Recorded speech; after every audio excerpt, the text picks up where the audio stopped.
हमारी बहुत चिंता रहती है इनको। हमारे पैसे गलत खर्च होते हैं, हम गलत स्थान पर जाकर के सिर नवाते हैं, अपना समय गलत गलत स्थानों पर व्यय करते हैं। ठाकुर जी को बड़ी चिंता होती है। क्यों?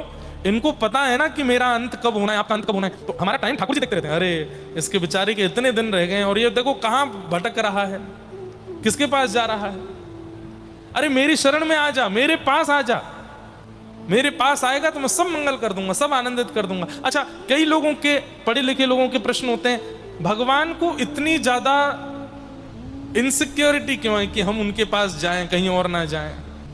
इनसिक्योरिटी नहीं है, वो प्रोटेक्टिव है आपके लिए। और कलयुग में ठाकुर जी ने एक नियम रखा है कि मैं परमात्मा होते हुए तुम्हारे पास नहीं आऊंगा, तुमको आना पड़ेगा। आओगे तो ही कृपा होगी, आओगे तो ही मंगल होगा। अरे कलयुग में ये बहुत बड़ी छूट है, नहीं तो सतयुग त्रेता द्वापर में हजार हजार वर्ष तक तपस्या करते रहते हैं लोग, ठाकुर जी नहीं मिलते। लेकिन ये कलयुग की बहुत बड़ी योग्यता है कि यहाँ बड़े सहज में जगन्नाथ जी, बड़े सहज में द्वारिकाधीश, बड़े सहज में श्री वृंदावन बिहारी लाल दर्शन दे देते हैं। बस उनके पास जाना है, उनका नाम ध्याना है, उनका नाम करना है। क्यों? ठाकुर जी को क्यों आवश्यक लगता है कि हम उनका नाम गावें? क्योंकि कलिकाल में लोग तपस्या नहीं करते। सतयुग त्रेता द्वापर तीनों युगों की आप कथा सुनेंगे, राक्षस भी तपस्या करते हैं। राम ने तपस्या की, हिरण्यकश्यप भी तपस्या की, कंस ने तपस्या की, लेकिन कलयुग में कोई तप नहीं करता। इसलिए भगवान ने कहा कि भाई कोई बात नहीं, तप मत करो, मेरा नाम गाओ, मेरा नाम भजो, बस नाम जप करो, इसी से ही कल्याण हो जाएगा। चलते फिरते, उठते बैठते, खाते पीते, हंसते सोते, जागते नाचते, बस मेरा स्मरण करते रहो, इसी से ही मैं तप के समान फल दूंगा। अब व्यक्ति वो भी नहीं करता, उसमें भी उसको दिक्कत होती है, तो क्या करें फिर? इसलिए चलत कृष्ण, उठत कृष्ण, फिरत कृष्ण, बोलत कृष्ण, हर समय कृष्ण कृष्ण कृष्ण कृष्ण भजते रहो। श्री राधा श्री राधा श्री राधा भजते रहो। जगन्नाथ जगन्नाथ जगन्नाथ जगन्नाथ जगन्नाथ भजते रहो। वृंदावन वृंदावन वृंदावन वृंदावन वृंदावन भजते रहो। इसी से ही कल्याण होगा। आप कर्म कीजिए, परिश्रम कीजिए, धन कमाइए, व्यापार कीजिए, लेकिन ठाकुर जी का स्मरण 24 घंटे करते ही रहो, उसी से ही कलिकाल में उद्धार हो सकता है। इसलिए कलिकाल का ये नियम है कि यहां भजन करना पड़ेगा ठाकुर जी का। इसलिए ठाकुर जी कहते हैं कि मेरा नाम भजो, मेरा नाम ध्याओ। अब ब्रजवासियों को ठाकुर जी मिल गए, लेकिन ब्रजवासी कहां जाते हैं? इंद्र के पास। तब ठाकुर जी ने विचार करी, मैं कहूंगा मुझे प्रणाम करो तो एक भी नहीं करेगा, ये मुझको भगवान ही ना माने, तो मैं अपने जैसो ही एक स्वरूप प्रकट कर दूं, वहां ये मेरो भजन करना प्रारंभ कर देंगे। तब ठाकुर जी गिरिराज जी लेकर के गए और वहां 4 भुजा धारण करके ठाकुर जी ही श्री गोवर्धन नाथ के रूप में प्रकट है गए। बोलो गोवर्धन नाथ की। सब ब्रजवासियों ने प्रणाम किया। सब ब्रजवासी कहें, लाला बिल्कुल तेरे जैसा ही है, तेरे अगर 2 हाथ और लगाए दिए जाएं तो ऐसा लगेगा तू ही गोवर्धन नाथ है का। आप ही सेवक, आप ही पुजारी और आप ही देवता। आज ठाकुर जी पुजारी भी बन गए हैं और देवता भी बन गए हैं। ठाकुर जी नंद बाबा, यशोदा मैया सबके साथ में गिरिराज पर्वत के ऊपर गए और अपने हाथ से गिरिराज जी को तिलक कर रहे हैं, अपने हाथ से ठाकुर जी को भोग लगा रहे हैं, अपने हाथ से बलैया ले रहे हैं, अपने हाथ से आरती कर रहे हैं और अपने ही रूप को ठाकुर जी प्रणाम कर रहे हैं। दूर खड़ी हुई किशोरी जी इस दृश्य को देख करके कहती हैं, यह लीला सब करत कनाई, एक रूप सो गिरिधर पूजे, एक रूप पुजवाई। देख रही सखी, दोनों कृष्ण ही हैं, लेकिन लीला देखो इनकी। कभी अनेक चित्र देखे हैं, सेवक जगन्नाथ जी की पूजा कर रहे हैं, ब्रह्मा जी जगन्नाथ जी की पूजा कर रहे हैं, महालक्ष्मी जगन्नाथ जी का अर्चना कर रही हैं, गरुण जी कर रहे हैं, पर कभी देखा जगन्नाथ जी की पूजा कर रहे हैं? ऐसा कोई चित्र देखा? जगन्नाथ जी की आरती कर रहे हैं, कभी ऐसा चित्र देखा? हमारे व्रज में ये घटना घटी। श्री कृष्ण गोवर्धन नाथ जी की आरती कर रहे हैं। इंद्र को पता चली, इंद्र ने मेघमालाओं को आज्ञा कर दी, मेरी पूजा बंद की ब्रजवासियों ने। बंधुओं देखो, ये अंतर है परमात्मा में और देवता में। क्या? इतनी बात पर नाराज हो जाएं वो देवता, और आपके इतने बड़े पाप को भी नजरअंदाज कर दे वो परमात्मा। केवल इंद्र की पूजा बंद करके गिरिराज जी की पूजा प्रारंभ की ब्रजवासियों ने। इंद्र ने कोपायमान होकर के मेघमालाओं को आज्ञा कर दी, बरस जाओ, ऐसा बरसो कि पूरा ब्रजमंडल डूब जाए। हजारों वर्षों से ब्रजवासी पूजा करते आ रहे थे, वो 1000 वर्ष की पूजा भूल गया एक बार में। ठाकुर जी ऐसे नहीं। गड़गड़ करके बादलों ने जब गरजना प्रारंभ किया और मूसलाधार बारिश जब ब्रजमंडल पर गिरने लगी, सब ब्रजवासी बोले हम तो पहले ही मना कर रहे, इंद्र की पूजा बंद मत करो। और या कन्हैया ने हमारी बात लगन नहीं दी। अब देख लो, है क्यों ना नाराज कन्हैया। ठाकुर जी बोले अविश्वास मत करो। जब किसी की शरणागति लेते हो तो पूर्ण विश्वास रखो, उसके बाद परिस्थिति कैसी भी बन जाए अविश्वास मत लाओ। कई बार कई लोगों के साथ ऐसा होता है, वृंदावन गए, अब वृंदावन से जब लौट रहे थे तो पर्स चोरी हो गया, तो पूरा दोष क्या दे दिया, बोले धाम को। अरे वृंदावन गए थे, हमारा तो ये हो गया। कोई परिवार गंगा जी गया तो गंगा जी स्नान करते करते बूढ़ी माता जी डूब गई, गंगा जी को ही दोष दे रहे हैं। केदारनाथ गए, कोई दुर्घटना देख ली तो केदारनाथ जी को दोष, उनको दोष मत दीजिए, वो स्थान धाम अपने रूप में व्यवस्थित है। कैसी भी परिस्थिति प्रकट हो जाए अविश्वास नहीं लाना है ठाकुर जी के प्रति। ब्रजवासियों के ऊपर मूसलाधार बारिश गिरने लगी, जब अविश्वास होने लगा ब्रजवासियों को, ठाकुर जी बोले भक्ति में सबसे बड़ी बाधा अविश्वास। हमारी कमाई अच्छी चल रही है, हमारे बच्चे अच्छे चल रहे हैं, हमारे दिन अच्छे जा रहे हैं तो ठाकुर जी बढ़िया हैं। और जैसे ही सब डगमगाने लगा तो फिर देवता बदल दें क्या, पंडित जी कोई और पूजा बता दीजिए, कोई और यज्ञ बता दीजिए। अब देवी सुन नहीं रही है हमारी, अब कोई महादेव की पूजा बताओ, महादेव भी नहीं सुन रहे, कोई और देवता की पूजा बताओ, कुछ तो बताओ। ये अविश्वास अच्छा नहीं है। एक ही के रहिए, चाहे आपकी स्थिति अच्छी हो चाहे बुरी, एक ही के रहिए। ब्रजवासियों में जब अविश्वास आया तो ठाकुर जी बोले इसको विश्वास में परिवर्तित करना पड़ेगा।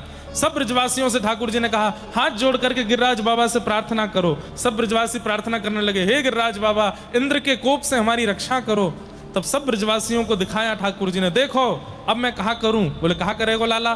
गिरिराज जी को प्रणाम कियो और जैसे ही दोनों भुजाओं से उठाया, एक तरफ से गिरिराज जी अधर हो गए। 7 कोस लंबे चौड़े, 21 किलोमीटर लंबे चौड़े पर्वत को 7 बरस के ठाकुर जी ने अपने बाम हस्त पर उठाया, बाम हस्त से फिर इकन्नी उंगली पर लिया, इकन्नी उंगली से नख पर धारण कर लिया, गिरिराज जी धारण हो गए। आ जाओ सब ब्रजवासी आ जाओ, देखो गिरिराज बाबा ने कैसी रक्षा करी है, कितनी बड़ी छतरी हमारे काजे खोल दी है, सब यहाँ के नीचे आ जाओ।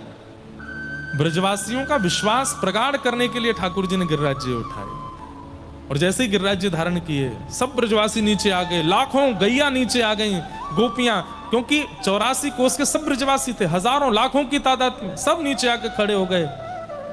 सबने देखी लाला ने गिरिराज जी उठाए हैं, अपनी अपनी छड़ी लगा ली नीचे, अपनी बांस की छड़ियां ले लेकर के सब ऐसे खड़े हो गए और महाराज पूरे जोर लगा करके होठ भींच करके ऐसे करके खड़े। ठाकुर जी मंद मंद मुस्कुरा रहे हैं, जैसे मानो रुई का फोहा उठा लिया हो, ऐसे खड़े हैं। इधर देखा इधर देखा, अरे जे छड़ी काई को लगाए रखी है आप लोगों ने। लाला लाला हम अगर छड़ी हटा देंगे तो गिरिराज जी नीचे आ जाएंगे, तू अपनी उंगली नीचे कर ले, हमने छड़ी लगा ली है। ठाकुर जी बोले 21 किलोमीटर लंबा चौड़ा पर्वत है ये। बंधुओं, ब्रजवासियों से प्रेम क्यों है ठाकुर जी को? इस लीला को मैं इसलिए कहता हूं कि आपको पता चले कि ठाकुर जी को कैसे स्वभाव वाले लोग अच्छे लगते हैं। ये महाप्रभु जगन्नाथ आज तक भुजा पसार के खड़े हैं जिन ब्रजवासियों के लिए, उनका लक्षण तो देखो, उनका गुण तो देखो। ठाकुर जी सब ब्रजवासी बोले लाला तू उंगली नीचे कर ले अपनी, हमने अपनी अपनी छड़ी लगा ली है। ठाकुर जी बोले 21 किलोमीटर लंबा चौड़ा पर्वत छड़ी पर टिक जाएगा? ठाकुर जी बोले तुम्हारी छड़ी इन पर टिकेंगे? इतने बड़े गिरिराज जी, 21 किलोमीटर के गिरिराज जी, ये छड़ी इन पर टिकेंगे? ब्रजवासी बोले हमारी तो फिर भी छड़ी है, तेरी तो उंगली है, उंगली पर टिक जाएंगे ये? ठाकुर जी बोले मेरी उंगली पे ही टिक रहे हैं ये। ब्रजवासी बोले चल चल बात मत बनावे, उंगली पर टिक रहे हैं तेरी पे, नीचे कर ले हाथ। हम बे ऐसे ठाड़ा होगा जैसे यही ना उठा रखे हैं का। ठाकुर जी बोले अरे सांची मेरी उंगली पे टिक रहे हैं। बोले लाला तू एक बार उंगली नीचे करके देख ले तो को पता चल जाएगी, हमारी छड़ी पे टिक रहे हैं गिरिराज जी। और ब्रजवासी इतने अधर होकर के पूरा जोर लगा के खड़े हैं, पसीना पसीना हो रहे हैं, जैसे इन्होंने ही उठा रखे हैं क्या। ठाकुर जी बोले तो मैं अपनी उंगली नीचे कर रहा हूं। बोला हाँ कर ले। जैसे ही ठाकुर जी ने नेक उंगली नीचे करी, महाराज चट चट चट चट सबकी छड़ियां टूटने लगी। सबरे ब्रजवासी घबराए, गड़गड़ करके गिरिराज जी नीचे आने लगे। लाला संभाल संभाल संभाल। चटनी बनने वाले ही थे, ठाकुर जी ने फिर से अपनी उंगली लगाई और फिर से गिरिराज जी को धारण किया और फिर से ठाड़े हो गए। अब तो महाराज छड़ियां टूटी पड़ी हैं और दूर दूर तक कोई भी सपोर्ट नहीं है नीचे। अच्छा अब एक बात सुनो, बीच में हम विषयांतर कर रहे हैं। निर्जला एकादशी रखते क्यों है, ध्यान से सुनना। इसको भीमसेनी एकादशी भी कहा जाता है, बहुत ध्यान से सुनिएगा। पांडवों में जो भीम हैं, एक दिन उन्होंने ठाकुर जी से कहा, भगवान श्री द्वारिकाधीश से, कि नाथ यदि कोई व्यक्ति एकादशी व्रत नहीं करता है तो क्या होता है। तो ठाकुर जी बोले उस दिन अन्न में पाप का वास होता है। जो व्यक्ति एकादशी व्रत नहीं करता, एकादशी व्रत न करने में दो चीजों का त्याग करना चाहिए, अन्न और शब्द। मतलब एकादशी के दिन मौन रहो और अन्न मत खाओ, बाकी फलाहार तो कर ही सकते हैं। लेकिन जो ये विशेष आज निर्जला एकादशी, इस दिन अन्न भी नहीं खाते लोग, जल भी नहीं पीते, ऐसा क्यों? इसके पीछे ये कथा है, ध्यान से सुनो। तो सब लोग इधर देखो इधर देखो इधर देखो। भीमसेन जो हैं, इन्होंने ठाकुर जी से कहा कि नाथ मुझे भोजन के बिना नहीं रहा जाता। और उसके पीछे एक लीला भी है कि भीम जो थे एक बार द्वारिका जा रहे थे, तो भगवान ने पूरी द्वारिका नगरी में सब अपनी 16,108 पटरानियों को, सारे जितने भी रसोई घर में भोजन बनाने वाले सेवक थे, सबको आज्ञा कर दी। बोले भीमसेन आ रहे हैं, अद्भुत भोजन बनाओ। भीमसेन 80 किलो के आसपास तो केवल बाल भोग ही करते थे। बाल भोग जानते हैं, ब्रेकफास्ट। सुबह सुबह उठते ही कम से कम 80 किलो का उनको भोजन चाहिए। तो कहते हैं कि भीमसेन अकेले एक तरफ और पूरी पांडवों की सेना अकेली एक तरफ, इतना भोजन करते थे, भूखा नहीं रह सकते थे। महाभारत युद्ध के बीच में भी उनकी अलग से व्यवस्था थी भोजन करने की, भोजन करते थे भीमसेन। तो भगवान ने एक बार उनको द्वारिका बुलाया, तो द्वारिका जा रहे थे भीमसेन, तो ठाकुर जी ने सबको कहा कि प्रसादी बनाओ, अद्भुत प्रसादी बनाओ, और खूब सारी बनाना, बहुत अच्छे से पाते हैं वो। और 2-4 दिन थोड़ा भूखे रहेंगे क्योंकि रास्ते में चल के आ रहे हैं, तो आके भी अच्छे से ही पाएंगे, तो खूब सारी सामग्री बनाना, कम नहीं पड़नी चाहिए।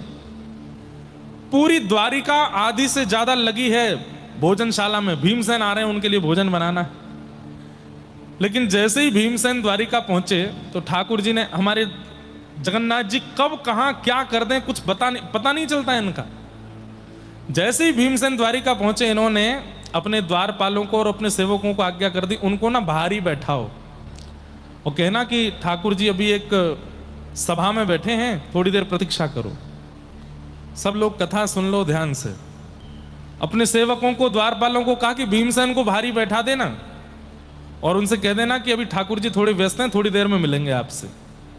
बहुत खाने वाले व्यक्ति के अंदर क्रोध भी बहुत रहता है, और बहुत खाने वाले व्यक्ति को जब भूख लगती है, भोजन नहीं मिलता, तो भी वो बहुत क्रोधी हो जाता है, चिड़चिड़ा हो जाता है। तो भीमसेन वैसे ही भूखे प्यासे पहुंचे थे द्वारिका में, खूब अच्छा स्वागत हुआ। लेकिन जैसे ही द्वारिकाधीश के सुंदर महल में पहुंचे, द्वारपालों ने कहा आप यहीं बैठ जाओ। तो भीमसेन बोले हर बार तो हमको अंदर तक ले जाया जाता है, आज यहीं क्यों बैठा रहे हैं? ठाकुर जी की एक सभा चल रही है, कहीं बैठे हैं, थोड़ी देर आपको प्रतीक्षा करने के लिए कहा है। तो भीमसेन थोड़ी देर बैठे रहे, बहुत देर हो गई। उसके बाद द्वारपालों ने भीतर जाके कहा कि ठाकुर जी अब ले आए। कुछ कर नहीं रहे ठाकुर जी, खाली बैठे हैं। बोले नहीं नहीं, थोड़ी देर और बैठने दो। क्यों? ताकि इनको क्रोध आवे, क्रोध में आकर के ये गालियां देने लगेंगे, तब इनको भोजन कराऊंगा। अद्भुत लीला है ठाकुर जी की। रुक्मणी जी ने पूछा ऐसा कर क्यों रहे हो? बोले स्तुति सुनते सुनते कान पक गए हैं, थोड़ी गाली सुनने का मन हो रहा हमारा, और भीमसेन से गाली सुनेंगे। भीमसेन जी थोड़ी देर और बैठे रहे और बोले कितनी देर और है भैया? अच्छा, भगवान कृष्ण भीमसेन के मामा, वो भाई लगते हैं और बड़े हैं, भीमसेन अपने आप को बड़ा मानते हैं। तो भीम जी बोले कितनी देर और है? बोले हम पूछ के आते हैं। भीतर जाके पूछा तो ठाकुर जी बोले बोलो अभी थोड़ा और समय लगेगा। ठाकुर जी सभा में बैठे बैठे व्यस्त हो गए थे, थोड़े थक गए तो सो गए हैं ऐसा बोल दो। बाहर आकर के सैनिकों ने बोल दिया, बोले भगवान बहुत थक गए थे तो सो गए हैं। भीमसेन ऐसे कैसे, उनको पता नहीं था कि मैं आया हूं? नहीं पता तो था, पता था फिर तो कन्हैया नहीं सो सकता। उसको पता है कि भीम आया है तो वो सो ही नहीं सकता। तुम झूठ बोल रहे हो। नहीं भगवान वो सो गए हैं, थोड़ी देर आराम कर रहे हैं, आप थोड़ी देर और बैठिए। भीमसेन को भूख लगी, क्रोध में महाराज ऐसे हिलें कभी ऐसे हिलें, अभी तक तो कुछ नहीं बोले। बनता है अपने आप में भगवान, अपने लिए होगा द्वारिकाधीश, हमारा तो भाई है, हम तो अधिकार जमा सकते हैं, इतना ही बोले। तो भीमसेन जी ने फिर से द्वारपालों को बोला, क्या बोल रहे हैं? बोले अभी तो कह रहे हैं कि बनता अपने आप में द्वारिकाधीश, भगवान बना बैठा है। ये गाली दी कि नहीं दी? बोले गाली नहीं दी अभी। बोले क्या करें, वो तो बहुत क्रोध में, थोड़ी बहुत देर और बैठा है तो हम लोगों को ही मार देंगे, वो अपनी मुष्टिक पहना रहे हैं बहुत देर से। तो ठाकुर जी बोले जाके बोल दो, बोले ठाकुर जी अभी भोजन कर रहे हैं, बाद में मिलेंगे। द्वारपाल बेचारे कांपते कांपते आए बाहर, भीमसेन की आंखें चढ़ी हैं, कितनी देर और? ठाकुर जी अभी भोजन, क्या कहा? भोजन कर रहा है कृष्ण, और हम यहां बाहर बैठे, वो भोजन कर रहा है भीतर। अब तो लगे महाराज भीमसेन ने गालियां देना शुरू किया, हमको भुक्कड़ कहते हैं, खुद भुक्कड़ है, यहां मेहमान आया है और उसकी प्रतीक्षा नहीं की, भोजन कर रहा है भीतर बैठ करके। और जब गालियां देनी शुरू की, रुक्मणी आदि सब दौड़ी दौड़ी गई, कौन है इतनी तेज तेज गालियां दे रहे हैं, कौन है? बोले भीमसेन है। क्या कर रहे हो आप? बोले गाली सुनने का मन हो रहा है हमारा। जब भीमसेन बिल्कुल लाल पड़ गए ऊपर से नीचे तक, धीमे से ठाकुर जी मुस्कुराते हुए बाहर आए, भैया कैसे हैं आप? मेरी नजरों के सामने मत आना, मैं देख लूंगा। अरे क्रोधित क्यों होते हैं आप? सोच, आप आओ और मैं भोजन कर लूं, ऐसा हो सकता है?